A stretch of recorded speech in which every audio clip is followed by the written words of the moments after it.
warm welcome to anyone joining. Thank you for being here. Go ahead and get yourself ready with a notebook. Grab a pencil or a pen. Whatever you choose to write with is fine. This is math from the void. Math coming at you pretty much out of nowhere. And today, for you calc students, we have some product rule discussion to have.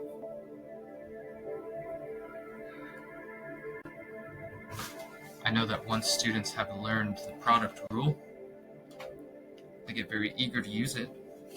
It's not a bad thing. You should be rehearsing it and you should be practicing it. That way you know what the product rule is.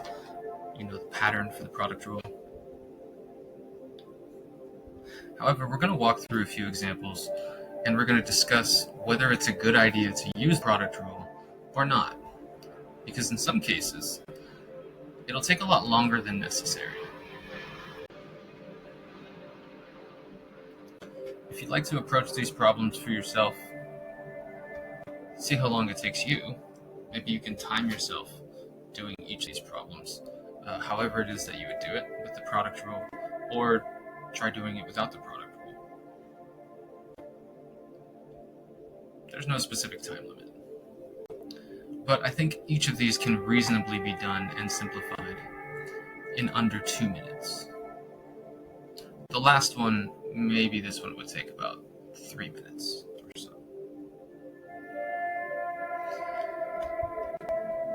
So, recap, what is the product rule? I like to use color coding. It makes it really simple. If you can do that in your notes, it'll make your life much easier. So if we have a product of two functions, f times g, the derivative of that would simply be f prime times g plus f times g prime. So let's discuss when we must use the product rule. First, starting off, we have to use the product rule here. There is no way that we can simplify this in any reasonable fashion. We could use like a power series and these kind of advanced things to just completely change what this equation looks like, but we're not going to think about it quite that far. So let's just use the product rule. We cannot simplify x times sine of x in any reasonable way. So we're just going to take the derivative of the first thing, leave the second thing alone. The derivative of x is just 1, and that's going to be multiplied by sine of x. I didn't even really have to write the 1. Plus, we're going to leave the x alone and multiply it by the derivative of sine of x, which is cos x.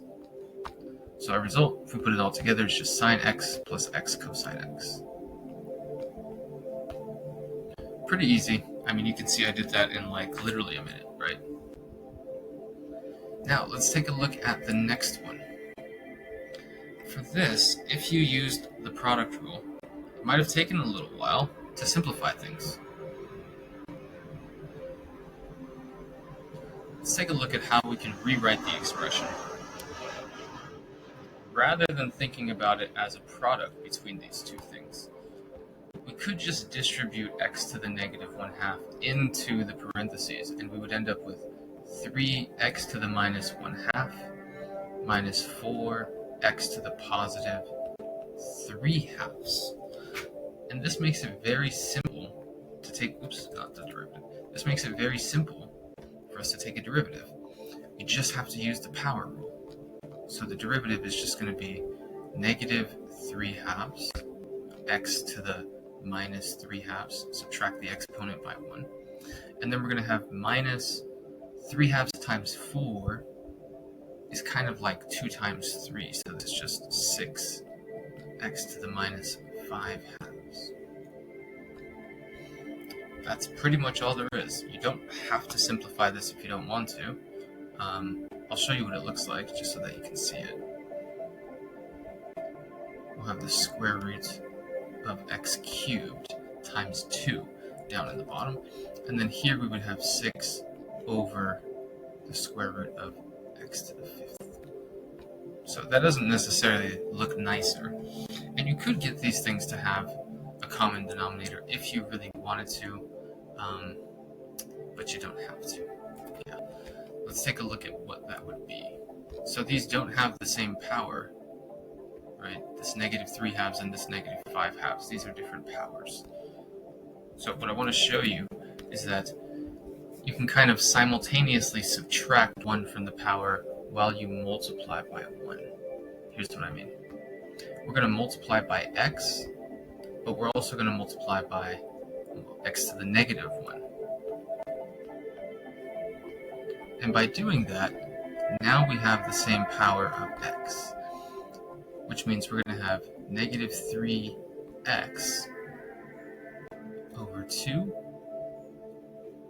square root of x to the 5th minus 6 over square root of x to the 5th. So these can be combined pretty easily. I would just multiply the second fraction by 2 on 2, not in the root. And that's going to give me -3x minus 12 all over 2 square root of x to the 5th. Now, if I saw a student give me this answer back, I would know they used ChatGPT. Or I would know they used some kind of AI to simplify this in a very unnatural way. This is not first instinct for most people to simplify in this way. But I don't want to, I don't want to drag you down and bore you down with some of the simplification details. This is sufficient. If you want to put it with no negative exponents, that is also sufficient. Or if you're using AI, or especially inclined to be nerdy like me, you would compact everything in this way. Okay. So you can see that the power rule process, it really didn't take much time at all. Whereas if we had done the product rule, it probably would have taken you about a minute or 2. Let's take a look at problem C, to product or not to product. Well, you should recognize that this product can be simplified. This is a difference of squares. So really, we can just take the derivative of this expression. And yes, it's true that this is equals to cosine squared. You can pat yourself on the back for remembering that, but it doesn't make the derivative any easier, so yeah. You still have to use the chain rule here. If you chose to use the product rule, let's see what this would be.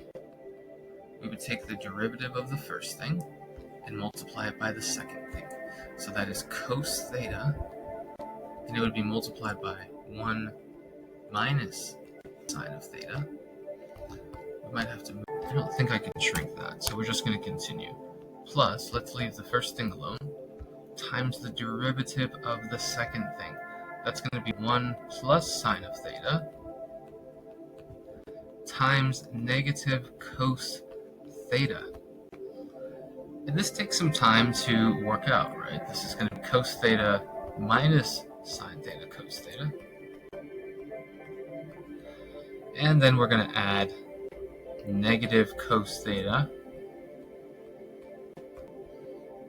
and negative sine theta cos theta. So really all of this turns into -2 sine theta cos theta, which you might recognize. That is simply the double angle formula for sine. Okay, so like I said, this took a little bit of time, but if we go with a really clever simplification here, we can actually use the double angle formula for cosine. How can we do that? Well, remember that cos of 2 theta has a few different formats. There are 3 different versions. The one we want to work with here is going to be something with cos squared. Okay, so that's going to be 2 cos squared minus 1.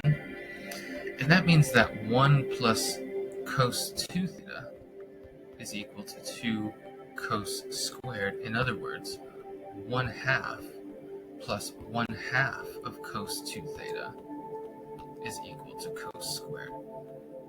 And if you know this right off the bat, you can quickly make this substitution. So here we're going to call this 1/2 plus 1/2 cos 2 theta.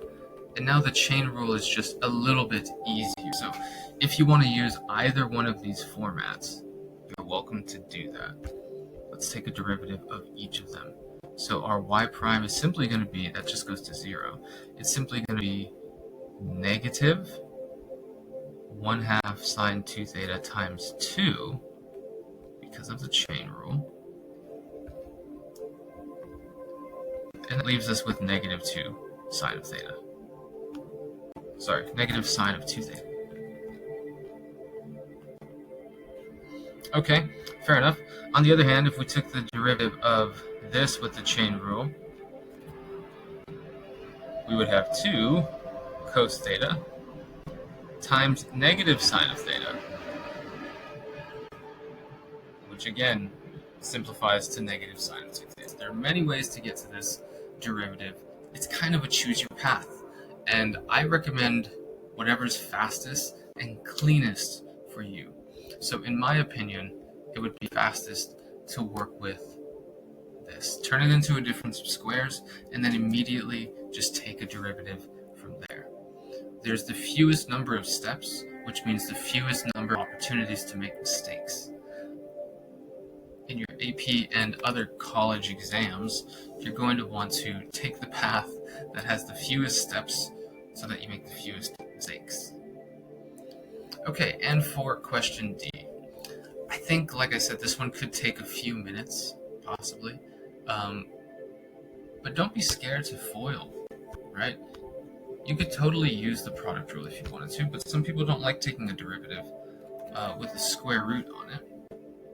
So if that's you, and then if you don't want to simplify stuff at the end, if that's you, then maybe that's not the best route.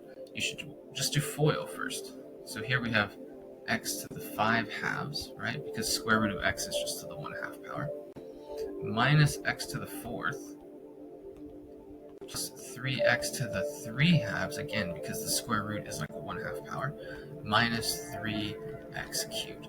That is incredibly easy to take a derivative of.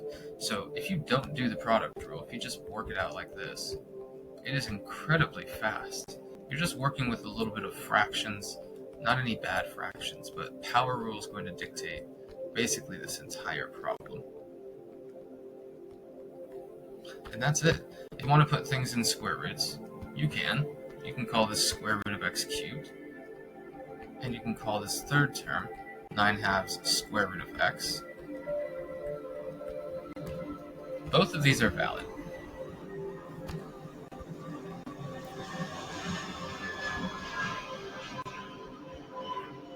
Now you might write it like this first version when we're just asked for something like y prime or dy dx or whatever.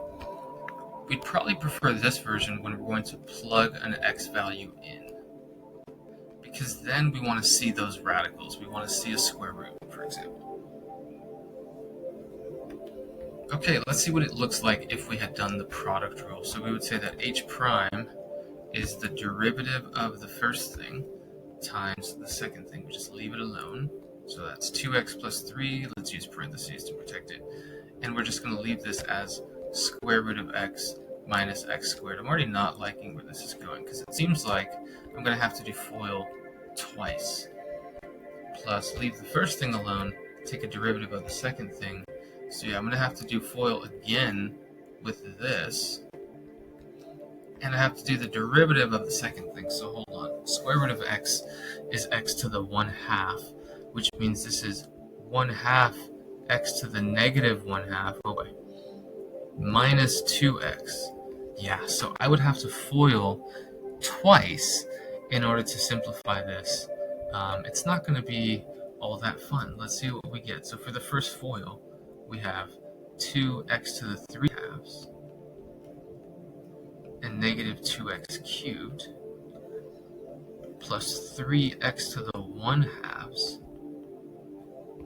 minus 3x squared. No common terms there. Now I'm going to move on to the next pair to FOIL. X squared multiplied in is going to give me 1/2 x to the 3/2. So guess what? I'm going to put that right here next to the other x to the 3/2 term. This is already kind of complicated, you guys. Lots of places to make mistakes, which is what I was emphasizing in the previous question. You want to do the method which has the least amount of steps so you can make the least amount of mistakes. Minus 2x cubed. Okay, that one's admittedly pretty easy.